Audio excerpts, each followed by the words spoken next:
Hay un ser que lo único que hace es recordar.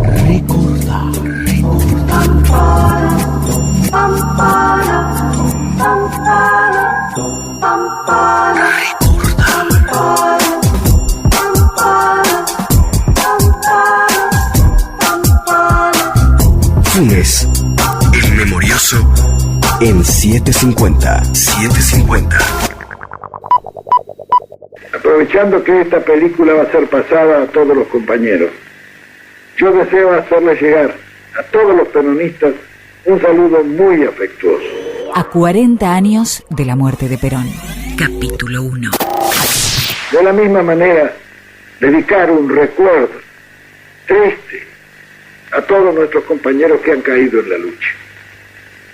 Ellos, Juan Domingo Perón, fijan un mandato Madrid, para nuestra actitud y nuestra conducta en el futuro. 1971, del mítico reportaje de Getino y Pino Solanas. Y deseo que a todos los deudos de esos muertos les llegue la seguridad de que nosotros hemos de tratar en el futuro de honrarlos en toda la lucha que vamos a realizar. De la misma manera, quiero hacer llegar un recuerdo emocionado a todos los compañeros que actualmente están en la cárcel. Nosotros sabemos perfectamente que en el ejercicio de la ciudadanía, la cárcel suele honrar a muchos ciudadanos, cuando estos también han sabido ennoblecer la función de tales. Por eso yo les quiero hacer llegar a todos esos muchachos nuestra solidaridad más absoluta, junto con un saludo muy afectuoso. De la misma manera, existen una cantidad de argentinos que han sido torturados. Para ellos también nuestro recuerdo agradecido, porque sabemos perfectamente bien que con su actitud valiente frente a los sicarios de la policía o de los organismos que se dedican a torturar a los ciudadanos, han tenido una conducta que los honra y que les hace llegar nuestro reconocimiento más profundo. En síntesis, quiero hacerles llegar a todos los compañeros peronistas un saludo caracterizado por un abrazo muy fuerte sobre nuestro corazón. Y de la misma manera, a todos los argentinos que aún sin ser peronistas están luchando por la misma causa que luchamos nosotros. Nuestra solidaridad no ha sido jamás ni sectaria ni excluyente. Para nosotros, todos los que luchan contra los enemigos de nuestro país son nuestros amigos. Y en el carácter de tales, les hago llegar mi saludo emocionado y cariñoso. En la búsqueda de un título, El regreso 17 años después, en la necesidad de una imagen símbolo, las dos manos en alto del general debajo del paraguas de Rucci, el mensaje periodístico casi siempre golpea con fuerza, pero pocas veces logra profundidad. Algunas palabras y un retrato de familia no siempre abren una ventana al pasado. No ofrecen detalles, no cuentan secretos. Debe haber una tercera posición, que es la que concibe el justicialismo, donde el hombre, en una comunidad que se realiza, pueda también realizarse él como ente humano. Esa es la verdadera concepción que hace 25 años lanzamos nosotros en forma de una tercera posición, que cayó aparentemente en el vacío, pero transcurrido esos 25 años, las 2/3 partes de los habitantes del mundo y sus comunidades están pujando por colocarse en esa tercera posición, tan distante de uno como del otro de los imperialismos. Lógicamente, el tercer mundo está en tercera posición. La evolución de la humanidad siempre ha ido hacia integraciones mayores, del hombre a la familia, a la tribu, al estado primitivo, al estado feudal, la nacionalidad que hemos vivido los de mi generación. Ahora ustedes vivirán la etapa que sigue, el continentalismo. Y es posible que sus nietos, sus bisnietos, lleguen a la futura y última integración, que es el universal. La última postal de una historia con tantos ingredientes desconoce la fórmula para rescatar de ese cuadro final todos los capítulos olvidados o desconocidos. Tampoco hace justicia con cada uno de los protagonistas anónimos o con los actores secundarios que quedaron sepultados por el paso del tiempo. Pero han pasado los años y hoy vemos auspiciosamente surgir revoluciones salvadoras en varios países hermanos del continente. Cuba, Chile, Perú son dignos espejos en los que han de mirarse muchos otros latinoamericanos que luchan por la liberación. Detrás del 17 de noviembre de 1972 hay un proceso político que nació muchos años atrás y que no encontró espacio en la foto que documentó la llegada a Ezeiza de aquel DC-8 de Alitalia. ¿Por qué volvió? ¿Quién lo trajo? ¿Perón fue el único autor del plan que posibilitó su regreso? ¿Qué rol jugó el partido militar, como tanto le gustaba decir al general desde Madrid? Llegamos a este momento en que se ha producido una gran revolución con aspiraciones de ser revolución mundial, la revolución rusa, y que un sinnúmero de revoluciones han explotado en el mundo como reacción contra este sistema que impone el sacrificio de los pueblos para el avance científico y técnico de la humanidad. Indudablemente que hoy los pueblos están muy esclarecidos en razón de los medios de comunicación, de la televisión, la radio, los diarios, las revistas, eso ha esclarecido las masas populares, que han llegado a darse cuenta de que se prepara para el futuro otro sacrificio semejante para también obtener un progreso parecido. Y ya no quieren los pueblos que eso se realice sobre el sacrificio, el dolor, el hambre y la miseria de ellos. Así es como nosotros nos concebimos. Entonces es necesario que ofrezcamos a los pueblos la posibilidad de que trabajen felices, con un grado suficiente de dignidad, para un progreso técnico y científico de la humanidad, que quizás no sea tan grande como el que ha venido asegurando el capitalismo, pero por lo menos que no sea sobre el sacrificio de nada. Pueblos felices trabajando por la grandeza de un mundo futuro, pero sin sacrificio y sin dolor. La suma de una gran cantidad de hechos que nacieron con la rebelión del general Valle y que se multiplicaron a una velocidad desenfrenada después de la caída de Onganía, terminaron con un exilio de casi 2 décadas.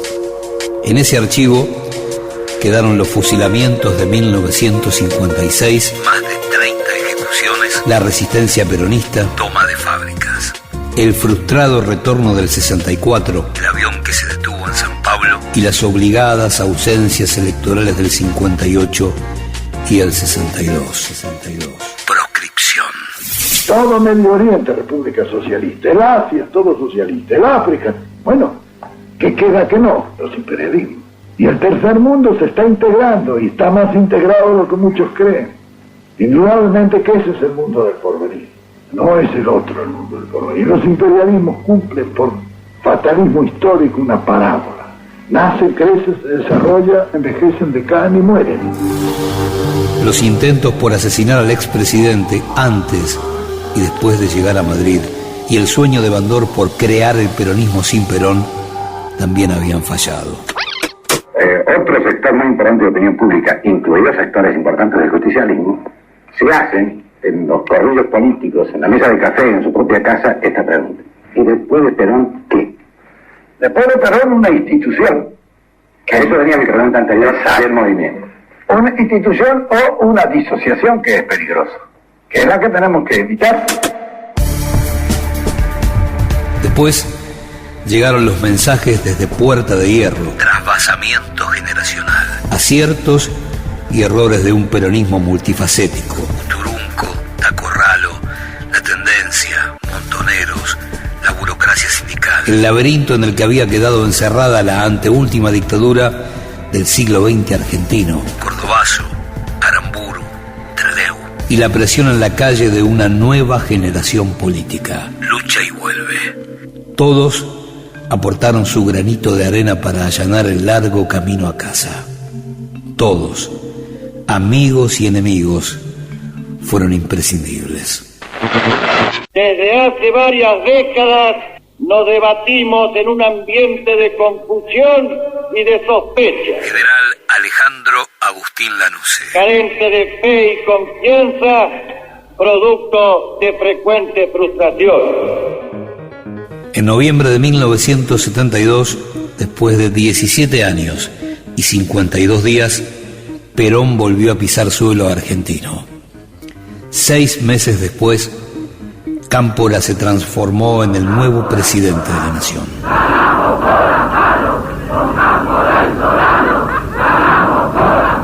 Los yanquis también los rusos, los yanquis también los rusos, hicieron una conquista, llegaron hasta la luna y encontraron peronistas,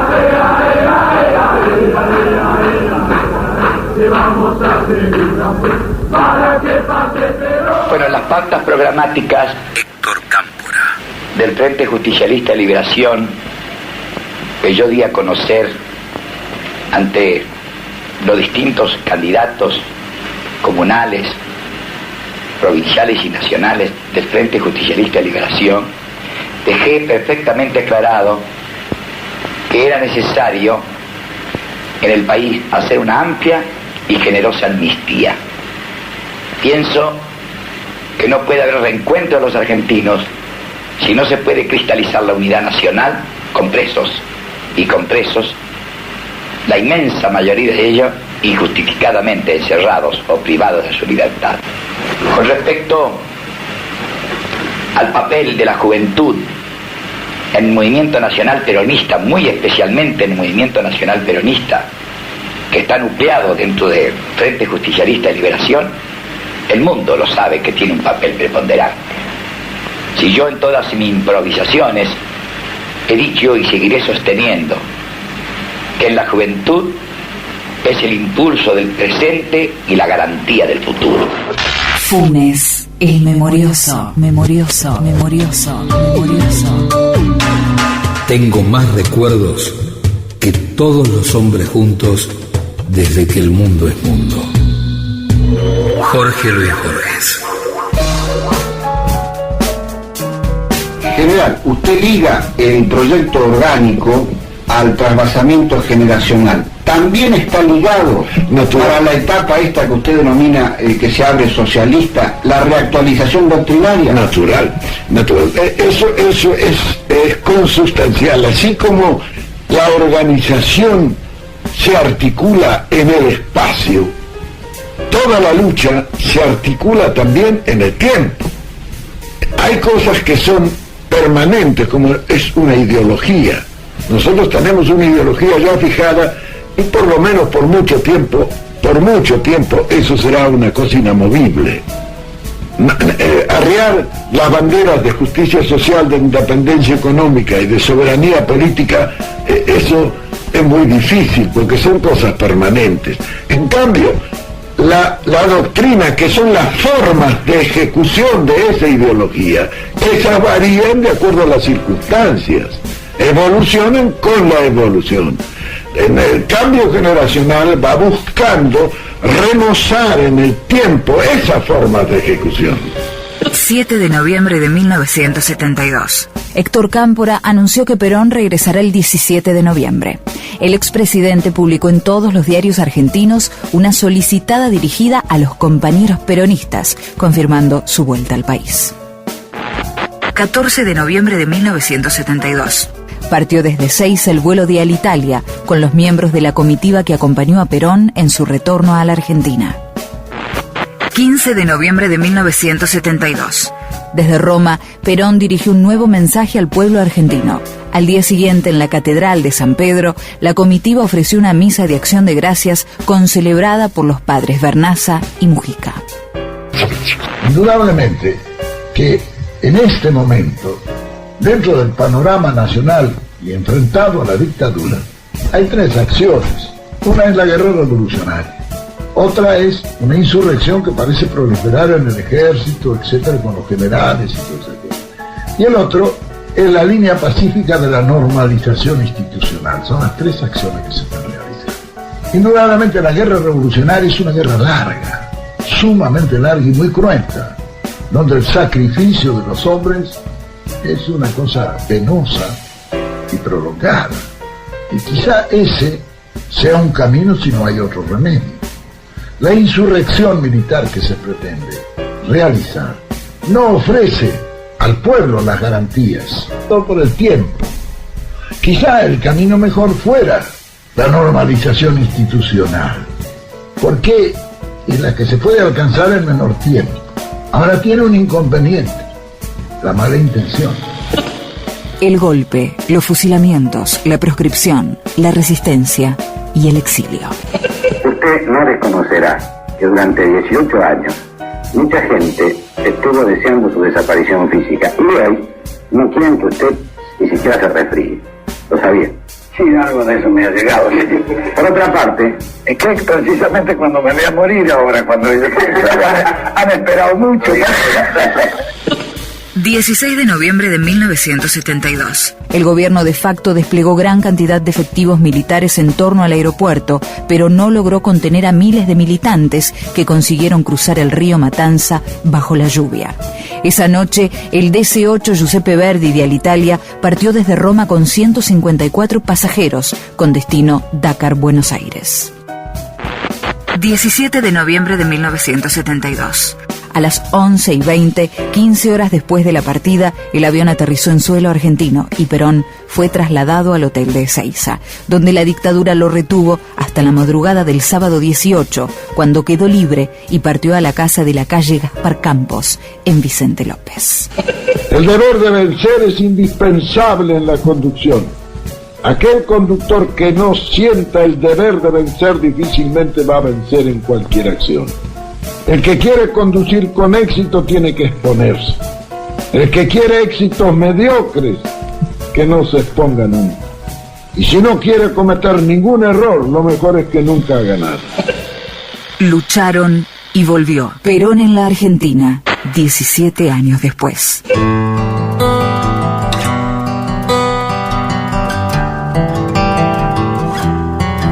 A mediados de los años 50, la resistencia del pueblo peronista había estallado espontánea, desorganizada, tan caótica como constante. Nació del movimiento obrero que, ante la imposibilidad de contar con la estructura del partido, se transformó en el eje institucional para iniciar la pelea. General, transcurridos 13 años, ¿cuál es la valoración autocrítica que le merecen los acontecimientos que culminaron con el derrocamiento de su gobierno? Bien, esta pregunta me la han hecho muchos. También me la he hecho yo varias veces. Perón en 1968 y el recuerdo del golpe del 55. Indudablemente nosotros conformamos un movimiento que llegó al gobierno a través de una elección de las 2/3 partes, por lo menos, del electorado argentino, que después se convirtió casi en un 70% del electorado. Nuestro compromiso era realizar las reformas revolucionarias que habíamos propugnado desde la revolución mediante un sistema incruento.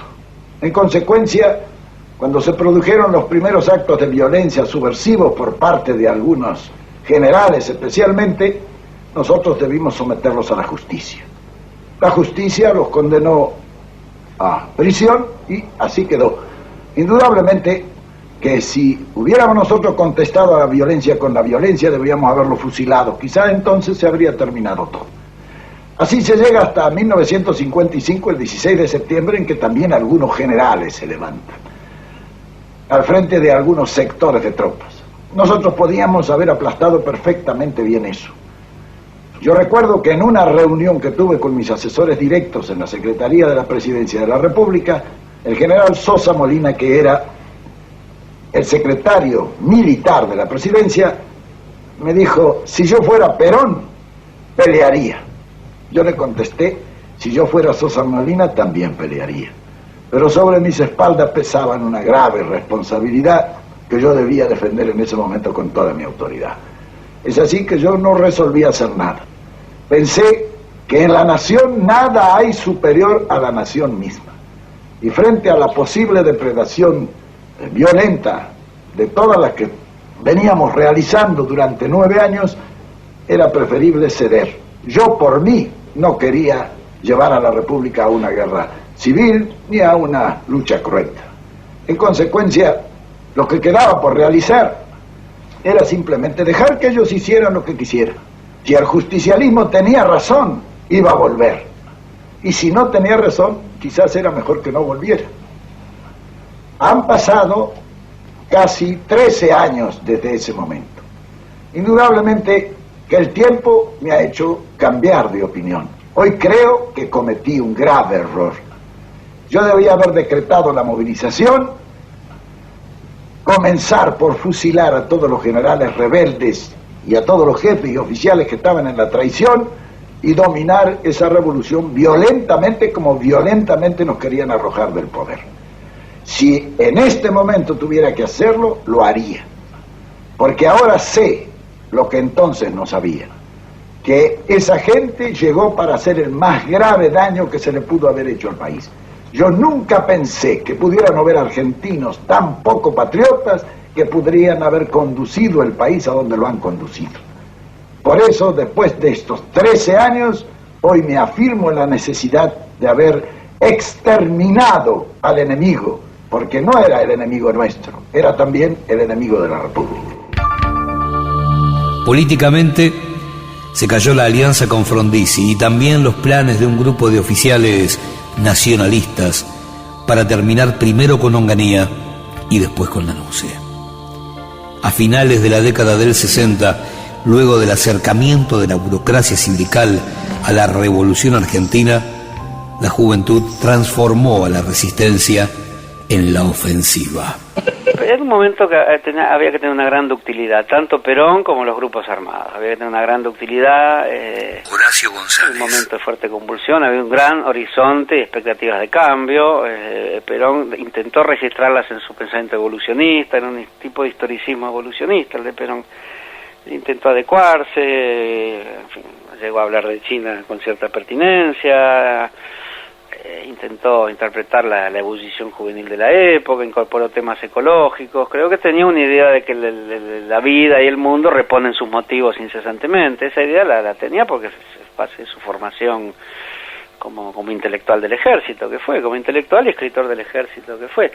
Su doctrina de la conducción implicaba agregar a una totalidad, a un cuerpo central, una totalidad de elementos contrapuestos que podían ser conjugados, conducidos, decía él. Bueno, esa tesis también se puede decir que fracasó, no todo podía conjugarse. Esa conjugación es una conjugación difícil, es un crisol de ideas. Bueno, esa idea exigía que todos los que fueran a ser incorporados no fueran incorporados a un centro único y medio inflexible de conversación. Es decir, la conversación tenía que cambiar a partir del peronismo. Tenía que ser otro, y al mismo tiempo los que se hacían peronistas tenían que tener la certeza que en ese pacto espiritual, digamos, hacerse otra cosa que probablemente no eran. Esa otra cosa tenía que cambiar un poco porque todos aceptaban algo que no eran. Aquella cosa llamada peronismo aceptaba su renovación a través de otro idioma, y los que entraban aceptaban que los años anteriores, del 40 en adelante, habían ocurrido cosas importantes en Argentina, de la cual se podían hacer muchas críticas, pero que había de algún modo incorporado un conjunto de derechos y de situaciones existenciales importantes en las clases trabajadoras, en la visión de lo que es un país y su autonomía, en fin, ese enorme pacto de sesiones mutuas o de aprendizaje mutuo, para decirlo mejor, podía haber ocurrido, pero no ocurrió. El contexto internacional y la ebullición interna empujaban hacia el cambio. El Mayo francés, la derrota de Francia en Argelia, Estados Unidos en Vietnam, el surgimiento de los Tupamaros, los grupos revolucionarios brasileños, el Concilio Vaticano II, los curas del tercer mundo. Padre, usted nos habló del socialismo nacional. ¿Usted cree que en ese socialismo nacional puede existir, puede producirse la alianza de todas las clases sociales en Argentina? Y si es así, ¿cómo se concretaría esa alianza? Yo pienso que sí, que en esta primera etapa de lo que se trata no es una función... Padre Carlos Mujica. Personalmente discrepo con el esquema que tiende hoy a privilegiar como primera instancia la lucha de clases, que es un esquema marxista que, a mi juicio, es una expresión de colonialismo cultural en nuestra patria, ¿no es cierto? Un esquema importado del marxismo europeo que no responde a la realidad, y los que han sido los protagonistas de este esquema en la Argentina históricamente siempre funcionaron contra el pueblo. Acá la opción fundamental es o dependencia o liberación nacional, y en esta primera instancia creo que pueden unirse distintos sectores, que pueden ser no solamente, fundamentalmente la clase trabajadora como expresión mayoritaria de estos sectores, pero también otros sectores que se incorporen a la clase trabajadora. Como decía Camilo Torres cuando les hablaba a los estudiantes, ustedes deben ascender a la clase popular, deben hacerse pueblo. Entonces puede darse una conjunción de sectores que luchen contra esos intereses para iniciar ese proceso de liberación nacional. ¿Usted cree, padre? Ahora, posteriormente creo que se va a plantear la cosa. El cordobazo terminó con el sueño de Onganía de gobernar 2 décadas. Se ha condenado la barbarie policial, general, pero la policía no levantó las barricadas. Juan Carlos Onganía. No incendió los comercios ni desató el pánico entre una ciudadanía indefensa. La enérgica actitud de las fuerzas de seguridad y la intervención obligada y precisa de las Fuerzas Armadas, ordenada cuando no quedaba alternativa, han controlado un episodio que pudo haber sido, de no fallar en Campo de Mayo, la intentona de incorporar a la insurrección el armamento completo de un regimiento. La revolución no pide venganza, pero hace justicia. Y el secuestro de Aramburu significó el fin. Coronel Premoli, ¿podría usted darnos las últimas informaciones con respecto a la desaparición del teniente general Pedro Eugenio Aramburu? Las últimas informaciones que hay respecto de esta situación, que sin duda alguna preocupa al gobierno nacional, están relacionadas directamente con las actividades que están desempeñando las fuerzas de seguridad, empeñadas en este momento en un operativo de búsqueda de gran envergadura. Las Fuerzas Armadas habían optado por el general Roberto Marcelo Levingston para que se encargara de la transición que implicaba la entrega del poder a la sociedad civil. Pero el desconocido general, tras asumir el poder luego del fracaso de 4 años de Onganiato, decidió que había llegado a la Rosada para quedarse un largo tiempo. Enfrentó a los partidos políticos, luego a algunos de sus ministros y finalmente a los comandantes de las Fuerzas Armadas.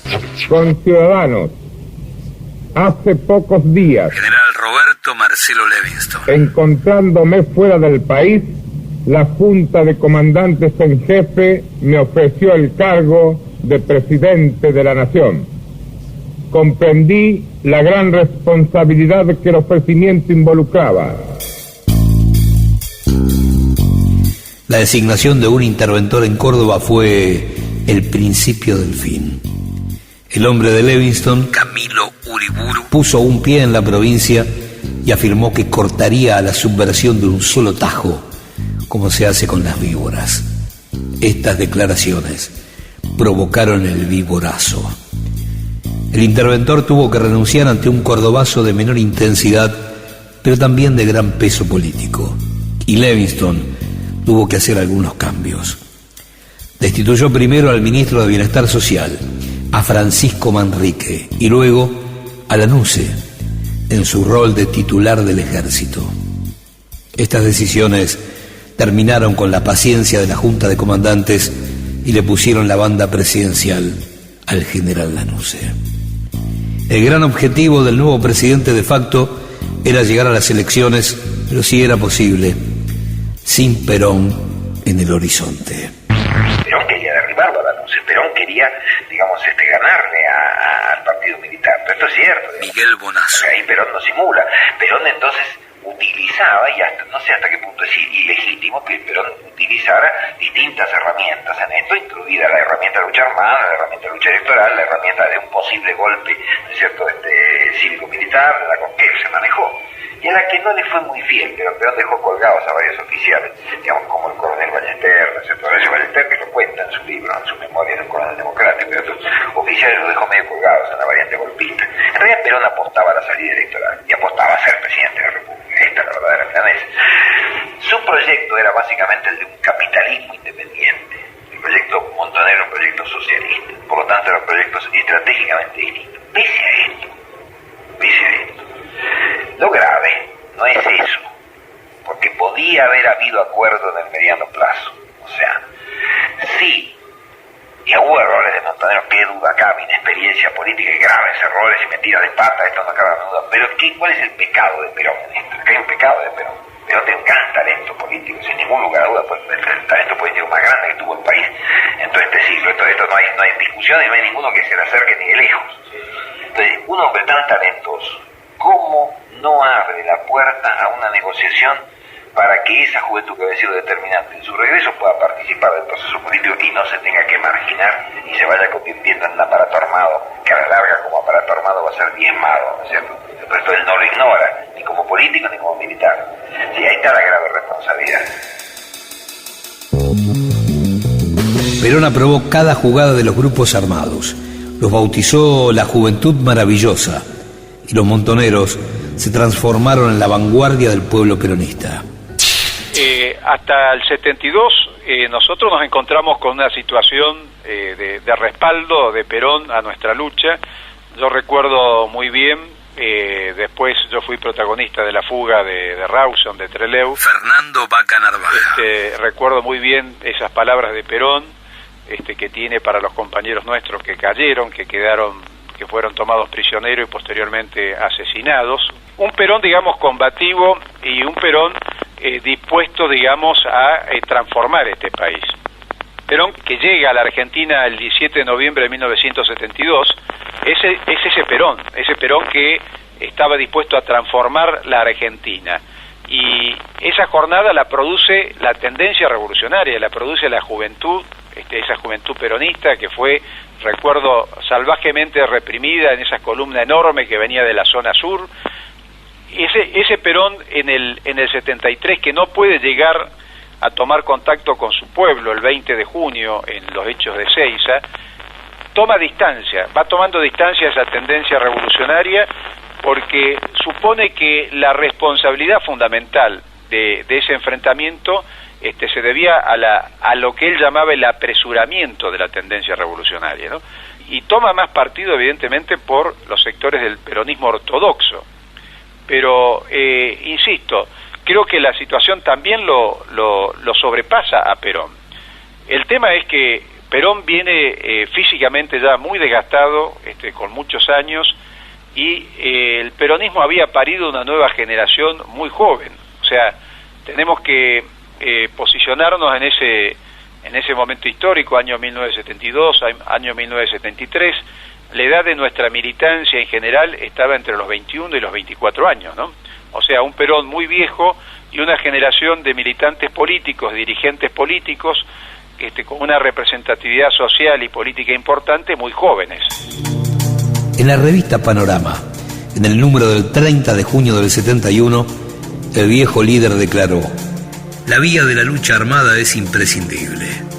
Cada vez que los muchachos dan un golpe, patean para nuestro lado la mesa de las negociaciones y fortalecen la posición de los que buscan una salida electoral limpia y clara. Sin los guerrilleros del Vietcong atacando sin descanso en la selva, la delegación vietnamita en París tendría que hacer las valijas y volverse a casa. La juventud debe saberlo y la juventud debe empeñarse en realizarlo. Por las buenas, si es posible, y si no, por las malas. La violencia es un asunto muy discutido en nuestros días, pero en mi sentir, los únicos que tienen derecho a emplear la violencia en el mayor grado son los únicos pueblos los que quieren liberarse. Esa violencia en manos de los pueblos no es violencia, es justicia.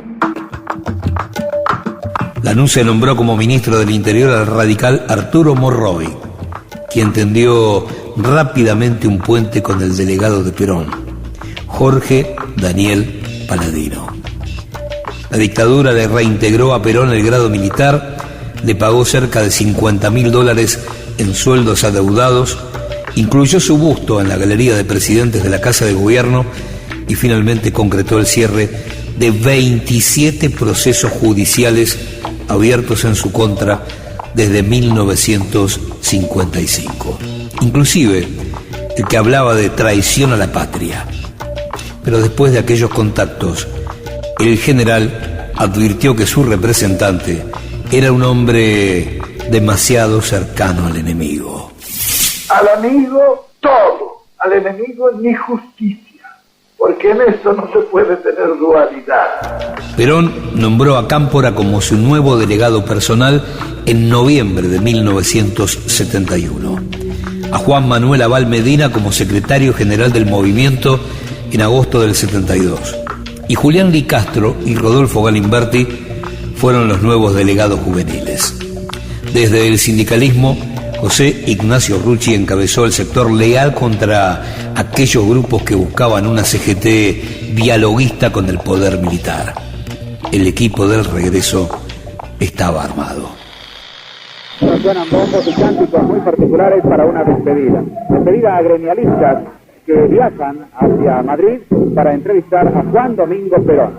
Coincidentemente está anunciado el viaje del representante personal del expresidente, doctor Héctor J. Campos. Puerta de Hierro se había convertido a principios de los 70 en una meca para todo dirigente político o sindical ligado al peronismo. Figuras de segundo o tercer orden participaban como escenografía de algunas mesas de diálogo, se sacaban la foto con el general y después en Buenos Aires hacían valer su cercanía con el poder. Bueno, los muchachos se ponen calificativos propios, pero eso no quiere decir que obren de distintas maneras. Bueno, los hay ortodoxos, los hay heterodoxos, los hay combativos, los hay contemplativos, pero todos trabajan. El 5 de julio de 1971, Lanusse decidió establecer un canal directo de comunicación con Perón. Nombró embajador en Madrid a Jorge Rojas Silveira, pensando que su estilo abierto y campechano le facilitaría las relaciones con el expresidente. Durante muchas semanas, las reuniones fueron secretas. Lanusse estaba convencido que esto iba a funcionar y lo primero que hizo fue la devolución de los restos de Evita. Los enemigos de la patria son los enemigos del pueblo. La Argentina actual es un satélite del imperialismo yanqui y su gobierno está al servicio de la oligarquía y de la burguesía. Su pueblo, lógicamente, está tan en contra del imperialismo como de la oligarquía y la burguesía. La estrategia de Lanusse era sobrevivir a partir de un gran acuerdo nacional, un pacto conducido por las Fuerzas Armadas que permitiera llegar a un acuerdo con Perón para que el próximo presidente fuera el mismísimo Lanusse.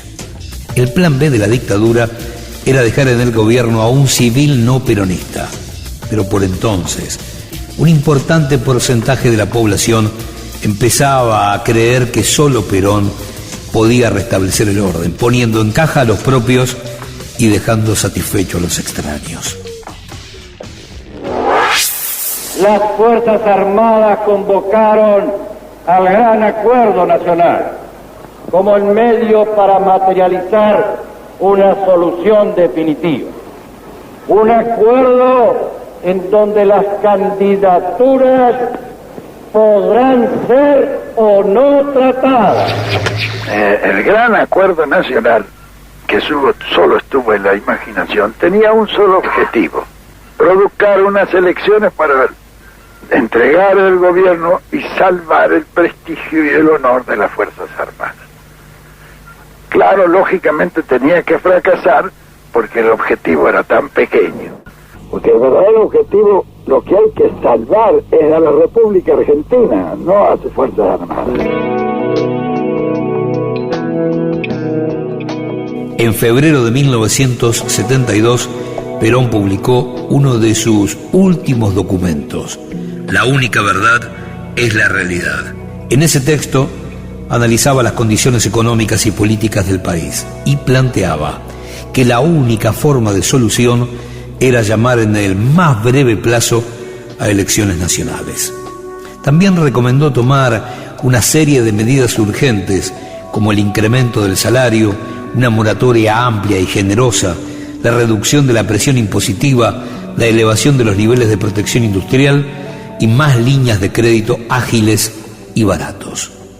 El expresidente recomendaba el lanzamiento inmediato de grandes obras públicas para romper la inercia actual y fundamentalmente un vasto plan de viviendas. La candidatura mía y la candidatura de cualquier otro dirigente político no tiene la importancia que algunos le atribuyen.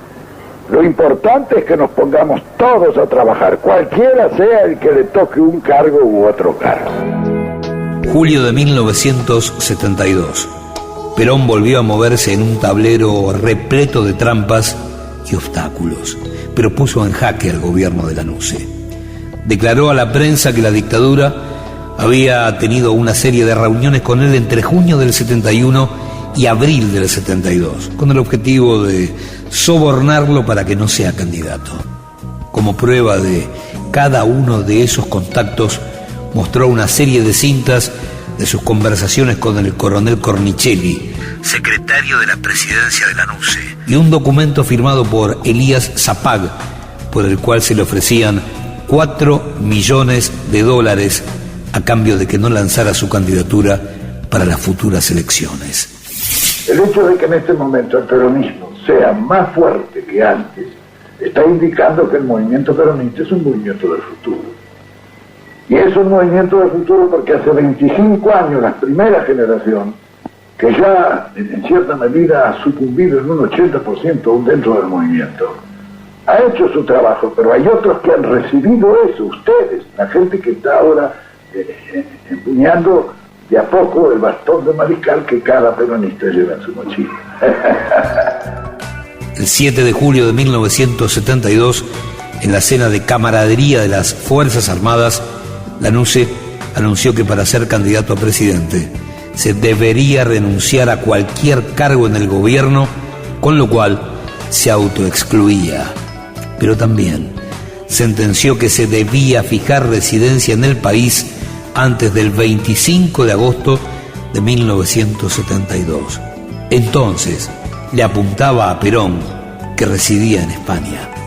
Como si esto fuera poco, estableció que si ninguna fórmula alcanzaba el 50% de los votos, se llamaría a segunda vuelta.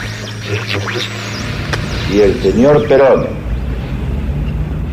desea presentar su candidatura, tendrá que satisfacer las exigencias formales, legales, que el gobierno ha determinado e irá determinando cuando se vaya cumpliendo todo el proceso político que falta aún concretar hasta la oportunidad de las elecciones. Hemos promulgado el estatuto de los partidos políticos, falta como instrumento fundamental, previo a las elecciones, la ley electoral. El señor Perón en este momento es una persona que ha optado por vivir en el extranjero. Según la información de la cual se hacen eco tantos órganos de prensa, está muy interesado por el proceso argentino, pero sigue viviendo en el extranjero. El general Perón no aceptó las reglas impuestas por el gobierno militar y denunció que la cláusula de residencia era una nueva maniobra proscriptiva. Lanusse parece que se autoproscribió, y al invitarme hizo lo mismo conmigo, pero su situación no es la misma que la mía. La misma posibilidad que tengo yo de ser rey de Inglaterra es la que él tiene de ser presidente constitucional. Firmado Juan Domingo Perón. Lanusse salió a responderle y el 27 de julio, en el colegio militar, volvió al ataque. Pero aquí no me corran más a mí, ni voy a admitir que corran más a ningún argentino diciendo que Perón no viene porque no puede. Permitiré que digan porque no quiere, pero en mi fuero íntimo diré porque no le da el cuero para venir. La masacre de Trelew, 22 de agosto de 1972, fue el principio del fin de la dictadura de la nación. Los recientes episodios de Rawson y Trelew muestran con dramática crudeza cuáles son los métodos con que estos minúsculos grupos de extremistas pretenden imponer sus exóticas doctrinas al pueblo todo. Ellos saben y lo proclaman que jamás podrán alcanzar el poder por los votos. Por eso es su lenguaje el asesinato a mansalva de un modesto guardiacárcel, el secuestro de un avión y la fuga a la hermana República de Chile. Desde Cuba, Vaca Narvaja Montoneros habló del regreso de Perón y de las posibles elecciones en la Argentina. Y nosotros como organizaciones armadas peronistas reivindicamos esa experiencia política, ¿no es cierto?, del peronismo como una experiencia que de gran parte de nuestro pueblo, ¿no es cierto?, y de gran parte de la clase obrera argentina, de la mayoría de nuestro pueblo, que es un factor determinante en esta coyuntura, ¿no?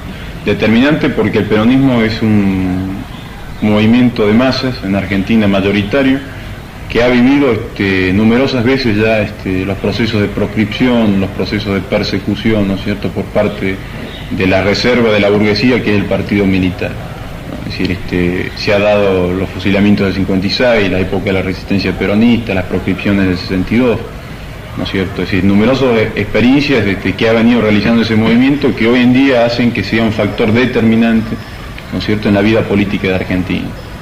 Y como nosotros decimos que no se puede hablar de peronismo sin Perón, ¿no es cierto?, y reconocemos en Perón un líder popular, ¿no es cierto?, un hombre que aglutina gran sector de masas en Argentina, ¿no?, y que representa, en la medida que es líder popular, representa el sentir de ese pueblo, ¿no es cierto?, no es su vanguardia revolucionaria, pero es un hombre que representa el nivel de conciencia alcanzado por ese pueblo.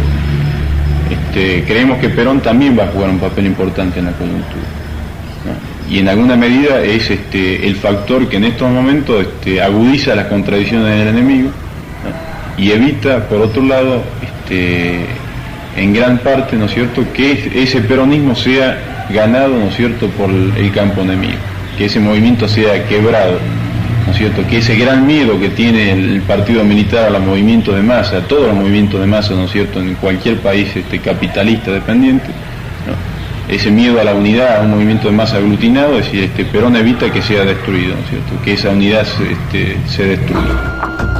También desde la isla, Roberto Quieto, Fuerzas Armadas Revolucionarias, planteó la necesidad de contar con Perón en el país para que conduzca de cerca al justicialismo. Lo que está en el fondo de esta cuestión y que a medida que se desarrollaban los acontecimientos ha ido apareciendo claramente es el carácter proscriptivo y tramposo de las elecciones, a través del cual, como decía el compañero anteriormente, lo que sí se ve claro es que el régimen lo que busca es formas nuevas que aseguren la continuidad y la supervivencia del régimen. Esto está expuesto claramente en casi todas las declaraciones de los miembros del gobierno, del ministro del Interior, del presidente, de los jefes de las Fuerzas Armadas. Y frente a eso, frente a esa situación, nosotros estamos luchando y hacemos todo lo posible por impedir que se consume esa trampa, que se consume un proceso electoral fraudulento. O sea, no rechazamos, como lo hemos dicho muchas veces, un proceso electoral si este es limpio, si posibilita la participación plena del movimiento popular, que en la Argentina tiene nombre y apellido, ¿no es cierto? Es, en fin, el movimiento popular mayoritario y masivo es el movimiento peronista, y dentro de ese movimiento peronista está la figura indiscutida, el líder de ese movimiento, que es el general Perón. Funes el Memorioso, un programa de reconstrucción histórica, 4ª temporada. Seguimos de memoria. Recordar. Funes el Memorioso en 750.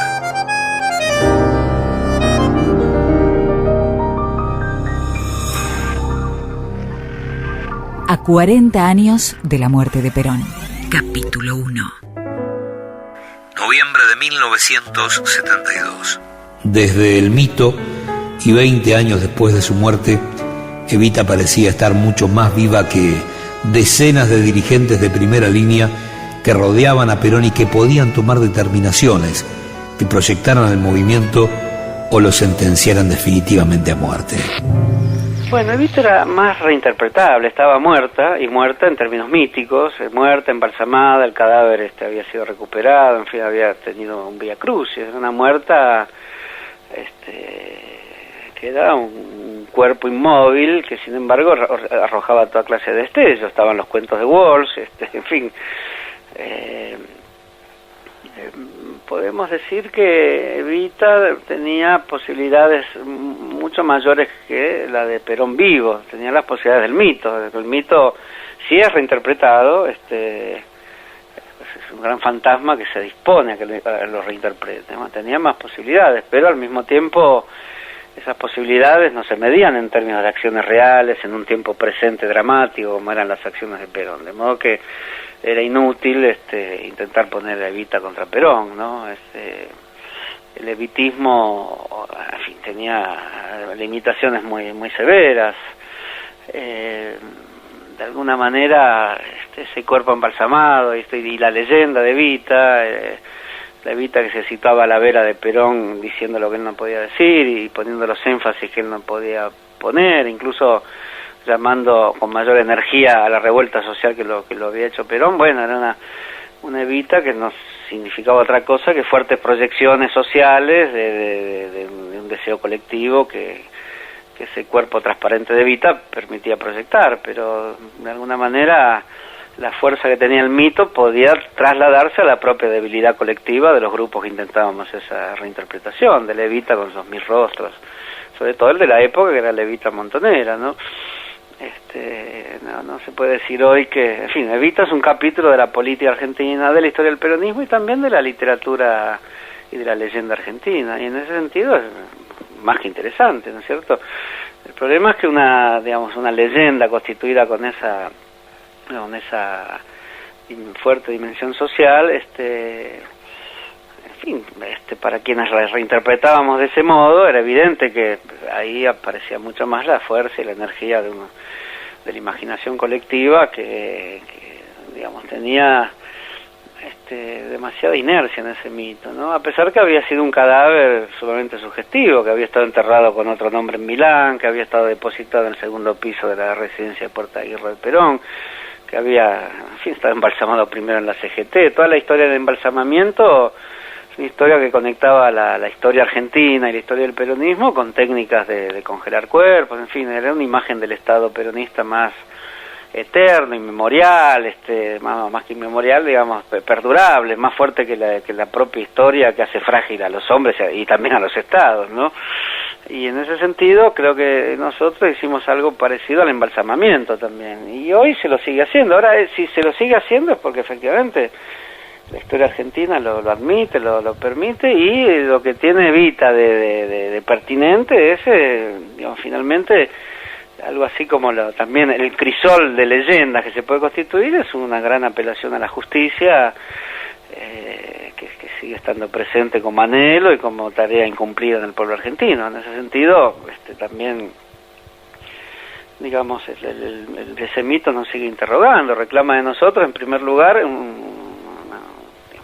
creo que es una actitud de respeto profundo, y después libertad de crítica también, las dos cosas, ¿no?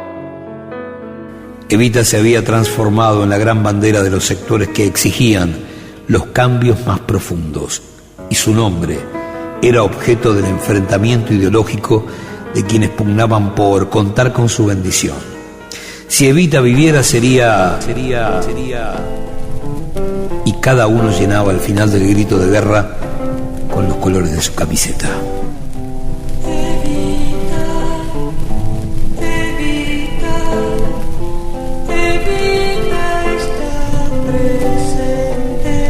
Yo volveré, viva o muerta, a pelear al frente de mi pueblo. Evita está presente en cada acción del pueblo. En el próximo capítulo, la puesta en marcha del Operativo Retorno. El 25 de agosto de 1972, Cámpora anunció el regreso de Perón. 4 meses después, el sueño postergado 17 años fue realidad. El charter peronista, el vuelo Italia, Dakar, Buenos Aires, Perón en Gaspar Campos, Cámpora candidato y las elecciones del 73.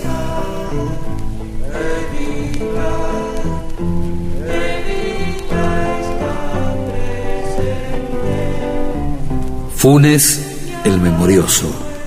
Un programa de reconstrucción histórica.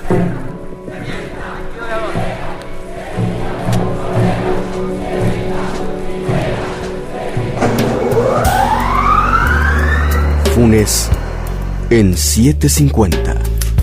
Guión y relatos Gustavo Campana. Edición y postproducción Gustavo Eymon. Locución Valeria Delgado. Funes, el memorioso. Un programa de reconstrucción histórica. 4ª temporada.